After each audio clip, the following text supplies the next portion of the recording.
शौहर ने मेरा कंवारापन चेक करने के लिए मुझे एक अंधेरे कमरे में 3 दिन के लिए बंद कर दिया और जैसे ही बेड पर लेटी तो मेरी जान निकल गई, क्योंकि आधी रात में मेरा कंवारापन चेक करने के लिए शौहर मेरी टांगे उठाकर छोटा सा कमरा, गुप अंधेरा, एक चारपाई जिस पर मैं बेबसी से लेटी आंसू बहा रही थी। ना जाने ये कैसी अंधेरी नगरी थी, कैसा जुल्म था और क्यों था। जिस गांव से मैं ताल्लुक रखती थी वहां ये एक अजीब सी रस्म थी। गांव में जब भी किसी लड़की की शादी होने लगती तो उसकी पाक दामिनी देखने के लिए उसे एक कुएं के पास लाया जाता और पानी निकलवाया जाता। अगर पानी मट्टी वाला आता तो सब समझते लड़की बदकिरदार है। यूं ही उससे कोई तब तक शादी ना करता जब तक वह लड़की 3 दिन तक अंधेरे कमरे में ना गुजरती, और अगर डोल में पानी साफ सुथरा होता तो समझ जाते कि लड़की पाकीज़ा है तो उसकी शादी धूमधाम से होती। बचपन से मैं इस रस्म को होते हुए देख रही थी। एक सुनसान से जगह पर वह कुआं बना हुआ था और उसके करीब बस एक ही कमरा था जहां उस लड़की को रहना पड़ता, जो कुएं के गंदे पानी की वजह से वहां बदबू थी। 3 दिन खाने पीने की तमाम अशिया वहां रख दी जाती थी। जब मैंने होश संभाला था, पहली बार मेरे घर में मेरी फूफों के बारे में पानी मैला और मिट्टी वाला निकला था। सबने पहले तो मेरी फूफों को खूब गालियां मलामत की, बदकिरदारी का इल्जाम लगाया। वो बेचारी रोती रही कि उसने ऐसा कुछ नहीं किया, लेकिन किसी ने उसकी एक नहीं सुनी। सबको उस कुएं के बानी पर यकीन था। कहते थे यह कुआं पाक है, पाक औरत के बारे में सच बता देता है। मुझे ये बात आज तक समझ नहीं आई थी, लेकिन मेरी फूफों को उसमें बंद कर दिया गया, बाहर से ताला लगा दिया गया कि इन 3 दिनों में वह पाक हो जाएगी। वहां एक जाए नमाज रखा जाता कि उन 3 दिनों में वह वहां रहे ताकि उसके बाद अल्लाह से अपने गुनाह की तौबा करे, ताकि बदकिरदारी माफ हो जाए और उसका दामन पाक हो जाए। 3 दिन बाद जब मेरी फूफो कमरे से बाहर निकलती तो उसकी रंगत पीली पड़ चुकी थी। वह ठीक से चल भी नहीं पा रही थी, लेकिन चुप थी। एक लफ्ज भी उसकी जुबान पर नहीं था। उसे दोबारा कुएं के पास लाया गया और पानी का डोल भरवाया गया। पानी इस बार साफ था। फिर उसकी शादी की तारीख रख दी गई, लेकिन शादी से चंद माह पहले ही वह मर गई थी। मरते वक्त उसका चेहरा बिल्कुल नीला सा था। सब कह रहे थे उसने जहर खा लिया है। मैं उस वक्त 9 बरस की थी। मुझे अपनी फूफों से बहुत मोहब्बत थी। उसके मरने पर मैं बहुत रोई थी, और आज मेरे साथ भी वही होने जा रहा था। मुझे नहीं पता था पानी मैला क्यों आया था, क्योंकि मैं अच्छी तरह से जानती थी कि मैं कंवारी हूं। मैंने ऐसा कुछ भी नहीं किया। पूरा कमरा बंद था। खिड़की तक वहां मौजूद नहीं थी कि दिन की रोशनी का गुजर भी होता। बस एक पंखा चल रहा था। रात का अंधेरा शायद छा चुका था। सुनसान सी जगह, कुछ दूर जंगल बयाबान का सिलसिला शुरू हो जाता है। कहीं कोई जंगली जानवर ही आकर दरवाजा तोड़कर मुझ पर हमला ही ना कर दे। इस सोच ने मेरे दिल को डूबा के रख दिया था। मैं चारपाई से उठकर बैठ गई। फिर मुझे खूफों का चेहरा आंखों में घूमने लगा। वह इतनी प्यारी थी कि एक बार कोई उन्हें देख लेता तो नजर पलटना भूल जाता था। लेकिन इस कमरे में 3 दिन के बाद जब वो बाहर निकली थी तो पीली रंगत और उनका वजूद कमजोर सा हो चुका था। उस कमरे का दरवाजा लोहे का मजबूत दरवाजा था, जिसे खोलना एक कमजोर सी औरत की बस की बात नहीं थी। मैंने खाने की टोकरी कपड़ा हटाया तो सिवाय फल के और कुछ भी नहीं था। मुझे ख्याल आने लगा कि शायद फूफों की कमजोरी की वजह खुराक की कमी थी। फिर ये ख्याल मेरी जान लेने लगा कि क्या मैं भी इन 3 दिनों में ऐसे ही हो जाऊंगी। कमरे में ना कोई बटन मौजूद था और ना ही कोई बल्ब लगाया गया था। मैंने पूरे कमरे का जायजा लिया। ठीक से कुछ दिखाई भी नहीं दे रहा था। मैं फिर बेबसी से दोबारा चारपाई पर बैठ गई। अभी कुछ ही देर मुझे वहां बैठे हुई थी कि मुझे कुछ आहटों की आवाज आने लगी। मेरी खौफ के मारे रूह फना होने लगी थी। बाहर अब जंगली कुत्तों के भौंकने की आवाजें आ रही थी। उस पर यह सितम हुआ कि बादलों की गरज चमक भी शुरू हो गई थी। बिजली की रोशनी तो कमरे में नहीं आ सकी, लेकिन बादल जब जोर से गरजता तो मुझे लगता मेरा दिल उसकी आवाज से फट जाएगा। तेज बारिश की आवाज सुनकर मेरा ज़ब्त अब जवाब देने लगा था। मैं रोने लगी थी। मुझे फिर से खूफो याद आने लगी। यकीनन वह भी इसी खौफ की वजह से और अकेलेपन की वजह से डरती रही होगी। मैंने सोचा रोना तो कोई हल नहीं है। मैं अपने रब के हजूर दुआ कर लूं तो शायद मेरी मदद ही हो जाए। मैं वाशरूम में चली गई। अभी वजू ही कर रही थी कि वाशरूम के अंदर से एक खिड़की खुली। मुझे ताज्जुब हुआ कि जब कमरे में कोई खिड़की मौजूद ही नहीं थी तो वाशरूम में खिड़की कैसे हो सकती है। लेकिन जैसे ही मैंने उस खिड़की के बाहर से झांक कर देखा, रूह ही फना हो गई थी। मेरे वालिद एक किसान थे, लेकिन मुझे पढ़ने का बहुत शौक था। 10वीं जमात मैंने अपने गांव के गर्ल्स स्कूल से अच्छे नंबरों से पास की थी। अब्बा नहीं चाहते थे कि मैं आगे तालीम हासिल करूं, लेकिन मेरा शौक तो जुनून की शक्ल इख्तियार कर गया था। पहले पहल तो मैंने अब्बा को प्यार से मनाना चाहा। जब वो नहीं माने तो मैं उनसे नाराज हो गई। फिर खाना पीना तक छोड़ दिया। मुझे मजीद तालीम हासिल करनी थी, लेकिन अब्बा को यह खौफ था कि उन्होंने सुन रखा था लड़कियां ज्यादा पढ़ लिख जाएं तो अपनी मनमानी करने लगती हैं, माँ बाप से बहस करती हैं। इसीलिए मुझे आगे तालीम जारी रखने की इजाजत इस शर्त पर मिली कि मैं शादी वहीं करूंगी जहां मेरे अब्बा चाहेंगे।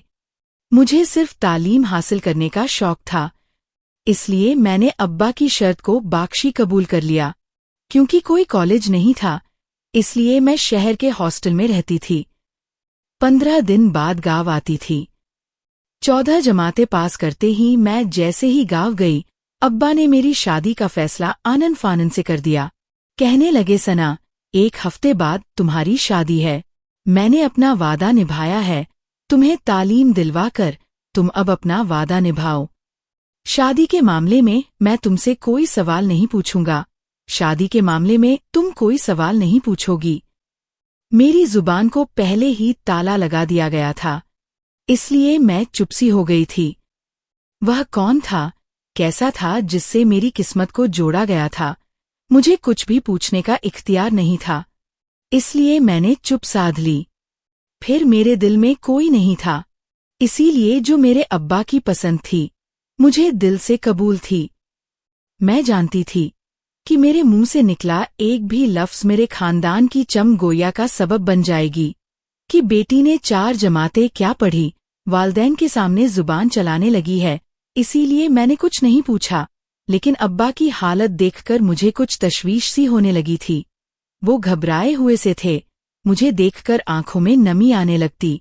उन्हें देखती तो अपनी आंखें रगड़ने लगती। बार बार मेरे सर पर हाथ रखकर कहते, अल्लाह तुझे बुरे नसीबों से बचाए। कभी बेख्तियार मुझे अपने साथ लगा लेते। शायद मैं 4 भाइयों के बाद हुई थी और मेरे बाद उनकी कोई और बेटी भी नहीं थी, इसलिए ज्यादा उदास हो रहे थे। जैसे जैसे मेरी शादी के दिन करीब आने लगे, मेरे अब्बा की बदहवासी और बढ़ने लगी थी। वजह क्या थी, मैं नहीं जानती थी, लेकिन शादी से 2 दिन पहले मेरी अम्मा मेरे कमरे में आई। जो सवाल उन्होंने मुझसे पूछा, मैं सुनकर सरजद रह गई थी। अम्मा कहने लगी कि सना, कल तुम्हें पाक कुएं में लेकर जाना है। देख, तू 4 साल शहर के हॉस्टल में रही है, कॉलेज में पढ़ती रही है। मुझे बता दे कि अपने अब्बा की इज्जत का जनाजा तो नहीं निकाल दिया। कल सबके सामने तेरी पाक दामने का इम्तिहान है। अगर कुछ भी गलत हुआ तो तेरे अब्बा तो जीते जी मर जाएंगे। यह कहकर अम्मा रोने लगी। मैंने कहा, अम्मा ऐसा कुछ नहीं है, मैं तो नकाब में रहती थी।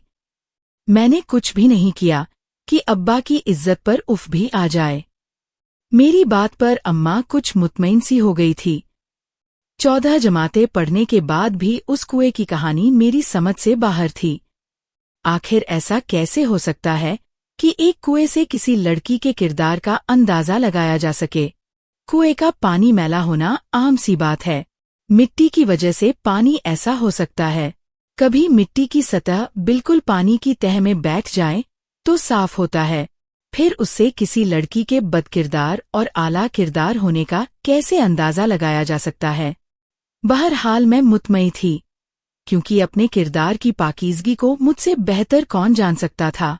लेकिन मेरे होश उस वक्त उड़े जब कुएं की मिट्टी वाले रंग के पानी ने मुझे पाक दामन होते हुए भी बदकिरदार होने का सबूत ठहरा दिया था। मैं बुरी तरह से दंग रह गई थी, बदहवासी हो गई थी। मैंने सबसे बहुत कहा कि यह कुआं झूठा है। मैंने कभी भी कुछ नहीं किया जो मेरे बाप की जिल्लत का सबब बने। अगर आप लोगों को यकीन नहीं तो बेशक मेरा मेडिकल चेकअप करवाकर देख लें। अब तो तरक्की हो चुकी है। खुदारा इस बेबुनियादी सी रस्म पर यकीन करके बेगुनाह लड़कियों को इस सुनसान वीराने में बंद ना किया जाए। लेकिन मेरी किसी ने एक ना सुनी। अब्बा तो किसी बेजान मुजस्मे की तरह यूं बैठ गए जैसे मैंने कोई गुनाह किया हो। मुझ पर लोगों ने बहुत तोहमतें लगाई। अब्बा से मेरे बारे में कहने लगे, देख ले अशरफ, तुझे कहा भी था कि बेटी को शहर पढ़ने ना भेज। देख कैसी खाक उड़ाई है तेरी बेटी ने तेरे सर पर।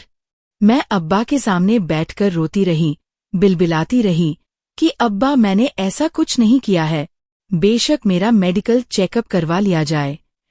लेकिन सब लोगों को उस कुएं की सच्चाई पर यकीन था जिसके झूठे होने की मैं कसम खा सकती थी। भला अपने किरदार के बारे में मुझसे बेहतर और कौन जान सकता था। मुझे कमरे में बंद कर दिया गया। वाशरूम की खिड़की पर एक मर्दाना हाथ देखकर मेरी रूह फना हो गई थी।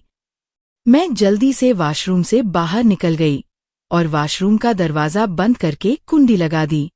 फिर सोचने लगी कि ये क्या माजरा था।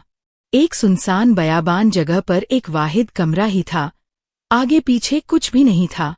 फिर जब कमरे में कोई खिड़की मौजूद ही नहीं थी और बजाहिर देखने पर वाशरूम में भी कोई खिड़की नजर नहीं आती थी, फिर ये खिड़की कहाँ से आ गई और एक मर्दाना हाथ। कुछ ही देर बाद जब वाशरूम के अंदर से दरवाजे पर दस्तक हुई तो मेरा कलेजा फट जाने को था। मैं इस कदर खौफजदा थी कि जैसे खौफ के मारे ही मर जाऊंगी। वाशरूम का दरवाज़ा भी लोहे का था, बहुत जोर जोर से धड़ाया गया, लेकिन मैं खौफ के मारे एक कोने में छुप कर बैठी रही, दरवाज़ा नहीं खोला। किसी की आवाज़ सुनाई नहीं दी गई थी, बस दरवाज़ा ही खटखटाता रहा। फिर कुछ देर बाद खामोशी हो गई। ना जाने रोते रोते कब मेरी आँख लग गई। सुबह उठकर भी जब मुझे रात का ख्याल आता तो मुझे डर लगने लगा। पूरा दिन मैं खौफ की हालत में गुजारा था। भूख की वजह से जब मैं बेहाल होने लगी तो मैंने कमरे में मौजूदा फल खाने शुरू कर दिए। रात को फिर से दरवाज़ा बजने लगा, लेकिन मैंने दरवाज़ा नहीं खोला। इससे अगली सुबह मैं ये सोच चुकी थी कि वाशरूम का अच्छे से जायजा लूंगी। मैंने दिन में वाशरूम का जायजा लिया जहां से खिड़की खुली थी। वो दिन में देखने में दीवार जैसी ही थी। मैंने जब उस पर हाथ फेरा तो वह सिर्फ देखने में दीवार जैसी थी, लेकिन वह जगह लकड़ी की बनी हुई थी। मैंने उसे बाहर की जानिब धकेलना शुरू किया। कुछ जोर लगाने पर वह खिड़की खुल गई थी। मैंने अंदर झांक कर देखा तो एक पतली सी बंद गली थी जिसकी छत बंद थी और गली में भी अंधेरा सा था। मुझे तो खौफ बहुत महसूस हो रहा था, लेकिन मैं उस खिड़की के जरिए से उस गली में उतर गई। मुझे उम्मीद सी हुई कि शायद मैं यहाँ से निकल सकूं। वो गली इतनी तंग थी कि सिर्फ 2 अफराद बामुश्किल गुजर सकते थे। मैं डरते डरते आगे बढ़ने लगी। जैसे जैसे मैं आगे बढ़ रही थी, उस गली में रोशनी सी होने लगी थी। गली की छत पर गोल सुराख मौजूद था जिससे सूरज की रोशनी अंदर दाखिल हो रही थी। मैं चलती चली जा रही थी। सामने एक दीवार थी जिससे रास्ता बंद हो चुका था। चल चल कर मैं थक चुकी थी। रास्ता काफी लंबा था। सामने दीवार देखकर मेरा जी चाहा फूट फूट कर रो दूं। मेरी सारी मेहनत रायगा गई थी। लेकिन जैसे ही मेरी नजर ऊपर की जानिब पड़ी, मेरा दिल खुशी से झूम उठा था। ऊपर एक लोहे का ढक्कन था, जैसे अमूमन सड़कों पर गटर का बना होता है। वहां पाइप के जरिए ऊपर चढ़ी और वह लोहे का ढक्कन बाहर की जानिब धकेला। जब मैं बाहर निकली तो सामने जो शख्स नजर आया उसे देखकर तो मैं दंग सी रह गई थी, क्योंकि वो हमारे गांव का चौधरी था। वो बहुत रहम दिल शख्स था, गांव वालों की मदद करता रहता था। यहाँ तक कि गांव के घरों में जाकर जरूरतमंद लोगों को चुपचाप पैसे पकड़ा जाता था। किसी लड़की की शादी होती तो वो खर्चा अपने जिम्मे ले लेता था। कहता था, ये सब मेरी बेटियां हैं, इसीलिए गांव की कोई भी लड़की उससे पर्दा नहीं करती थी, क्योंकि वह हमारे बाप की उम्र से भी बड़ा था। फिर हमारे सरों पर बाप की तरह प्यार देता था। पूरे गांव में उसकी बहुत इज्जत थी। उनके बड़े से महल में कई बार जा चुकी थी। उनकी बेटी मेरी ही हम जमात थी और मेरे साथ ही हॉस्टल में रहती थी। लेकिन वह अमीर थी, इसलिए हॉस्टल में उसका कमरा उसके मयार के मुताबिक था। मैं गरीब किसान की बेटी थी, इसलिए एक छोटे से मुनासिब किराए के कमरे में रहती थी। लेकिन उस लड़की में गुरूर बिल्कुल नहीं था। जब भी मुझे गांव जाना होता, तब वह भी अपनी गाड़ी में बैठकर गांव जाने लगती। तो मुझसे कहती, सना साथ ही चलो, गांव पहुंचकर मैं तुम्हें तुम्हारे घर तक पहुंचा दूंगी। लेकिन मैं मना कर देती कि मुझे अब्बा लेने आएंगे, उन्हीं के साथ जाऊंगी। मेरी बात सुनकर वह चौधरी साहब कहते कि बेटा तुम मेरे साथ चलो, मैं अशरफ से कह दूंगा कि तुम मेरे साथ आई हो। वह अपनी गाड़ी में ड्राइवर के साथ खुद अपनी बेटी को लेने आते थे।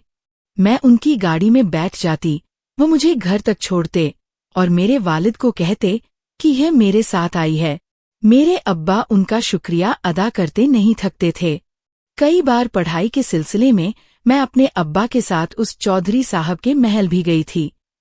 उनकी बेटी मेरी हम जमात थी, तो अक्सर कभी मुझे कुछ पूछना होता तो मैं अब्बा के साथ चली जाती थी। आज वो लोहे का ढक्कन उठाकर उनके महल का पिछला हिस्सा देखकर मेरा दिल खुशी से बाग बाग हुआ था।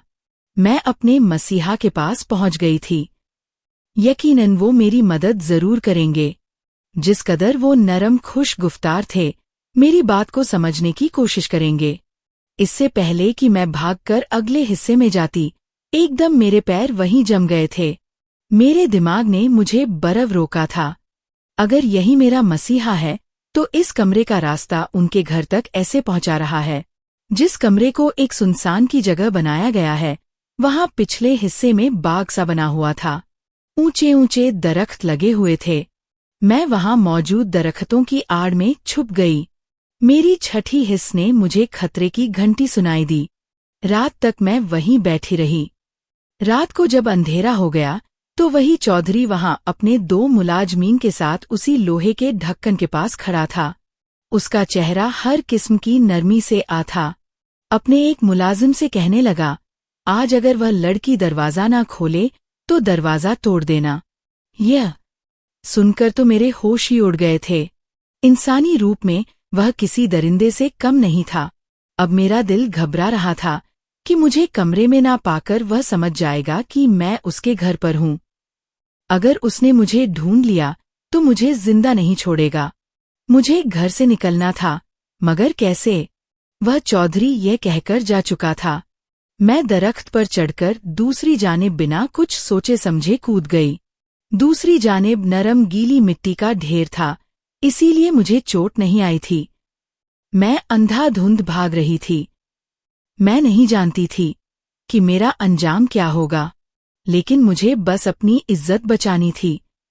गांव वालों के सामने इस पाक कुएं की असलियत खोलनी थी, जिससे लोगों के अकायद गलत जानी पुख्ता हो रहे थे। मेरी खूफों के साथ क्या कुछ बीत चुका था, अब यह राज मुझ पर खुल गया था। वो क्यों मर गई थी? यकीनन जहर खाकर अपनी जान इसीलिए दे गई होगी। मैं भी अपने खूफों जैसी थी। मैं बेहद खूबसूरत थी, लेकिन मेरे दिल में उस चौधरी का बहुत एहतराम था। बाप जैसा एहतराम करती थी, इसलिए उसके गलीज इरादों की भिनक भी मुझ तक ना पड़ सकी। यह सारा खेल उसी चौधरी का रचाया हुआ था।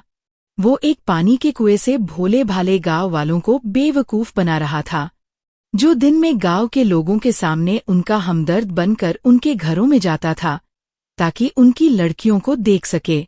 उनमें से उसे जो अच्छी लगती उसे वह कुएं के जरिए बदकिरदार साबित करके कमरे में बंद करके उनसे अपने गलेज इरादे पूरे करता था। मुझे मालूम था कि मैं जिस जानिब भाग रही हूँ उसकी मंजिल क्या है, वहां कहाँ जिस पर खत्म होगा, लेकिन मैं भाग भाग कर हाँफने लगी थी। अचानक से एक जीप के सामने की तेज रोशनी मेरे मुंह पर पड़ी तो मेरी आंखें धुंधला सी गई थी। मैं भाग भाग कर अब निढाल सी होने लगी थी। वह जीप जैसे ही मेरे सामने रुकी, मैं गिरकर होश की दुनिया से गाफिल हुई थी। जब मुझे होश आया, मैं एक अस्पताल में थी। जो शख्स मेरे सामने खड़ा था, उसे देखकर मेरे खौफ के मारे जान ही निकल गई थी। मैं रो रही थी। रोते रोते मेरी हिचकी बंध गई थी। मेरी सारी कोशिश बेकार हो चुकी थी। सामने उसी चौधरी का नौजवान बेटा मौजूद था। वही मुझे अस्पताल लाया था। मैं उसी की जीप से टकराती हुई बची थी। मुझे पता था मैं जिस अजियत से बचकर भागी थी उसी में जाकर फंस जाऊंगी। वो नौजवान मेरे पास आया तो मैं सहम कर पीछे हट गई। मुझसे कहने लगा, कौन हो तुम? वो मुझे पहचानने की कोशिश कर रहा था। मैं कई बार उसके घर उसकी बहन के पास जा चुकी थी। सरसरी सा तो वह मुझे देख ही चुका था। मुझे यह खौफ हुआ कि कहीं मुझे पहचान ना ले। बस इसीलिए मैंने उससे अपना चेहरा छुपा लिया। लेकिन मेरी बुरी किस्मत कि वह मुझे पहचान चुका था। वो मुझसे मेरे भागने और रोने की वजह पूछने लगा। मैं उसे क्या बताती? अगर सच बता भी देती तब भी मेरी बात पर कभी भी यकीन नहीं करता। और वह तो उसी का बेटा था। भला मेरी बात सुनकर अपने बाप को क्यों गलत समझता? वो मुझसे कहने लगा कि अगर मैंने उसे सच नहीं बताया तो वह मुझे पुलिस के हवाले कर देगा। मैं पहले ही डरी सहमी हुई थी। उसकी बात सुनकर और भी हवासी हो गई थी। मैंने सोचा कि मौत तो वैसे भी मेरे चारों तरफ मंडला रही है, तो बेहतर है कि सच कहकर मर जाऊं। मेरे जहन में आने लगा कि फूफू ने भी इसीलिए जहर खाया होगा, क्योंकि जानती थी कि इस रास्ते की कोई राह नहीं है। मैंने उस नौजवान को सारी सच्चाई बता दी। अपने बाप का नाम सुनकर उसका चेहरा सुर्ख हो गया। उसने मुझे बाजू से पकड़ा और खींचते हुए अस्पताल से बाहर अपनी गाड़ी में ले जाकर बिठा दिया। मैं जान गई थी कि मुझे अल्लाह के अलावा कोई भी नहीं बचा सकता। वह बड़ी तेजी से गाड़ी चलाते हुए मुझे गांव ले जा रहा था। मैं उसकी मिन्नत समाजित करने लगी कि मेरी जान बख्श दो, लेकिन गाड़ी जहां खड़ी हुई थी वह देखकर मेरी जान फना हो गई थी। कुछ ही देर में चौधरी को पुलिस पकड़कर ले जा चुकी थी। उस कुएं की हकीकत सारा गांव जान चुका था। मुझ पर यह राज उस दिन खुला कि चौधरी का बेटा पुलिस में है। जब उसकी गाड़ी पुलिस के सामने खड़ी हुई देखी, मुझे लगा वह मुझे पुलिस के हवाले कर देगा, अपने बाप पर झूठा इल्जाम लगाकर जुर्म मुझ पर साबित कर देगा। लेकिन जब मैं उसकी हमराही में पुलिस स्टेशन के अंदर दाखिल हुई, बहुत से पुलिस अहलकार उसे सल्यूट करने लगे, सरसर कहने लगे। वो मुझे अपने ऑफिस में ले गया। सारे बयान तहरीरी तौर पर लिखवाया गया। फिर मुझसे कहने लगा कि अगर तुम सच्ची हो तो मैं तुम्हारा साथ जरूर दूंगा। मैंने कहा कि तुम अपने बाप के खिलाफ कैसे चल सकते हो? वह कहने लगा, वह मेरा सगा बाप नहीं है। मेरी माँ से उसने जबरदस्ती शादी की थी।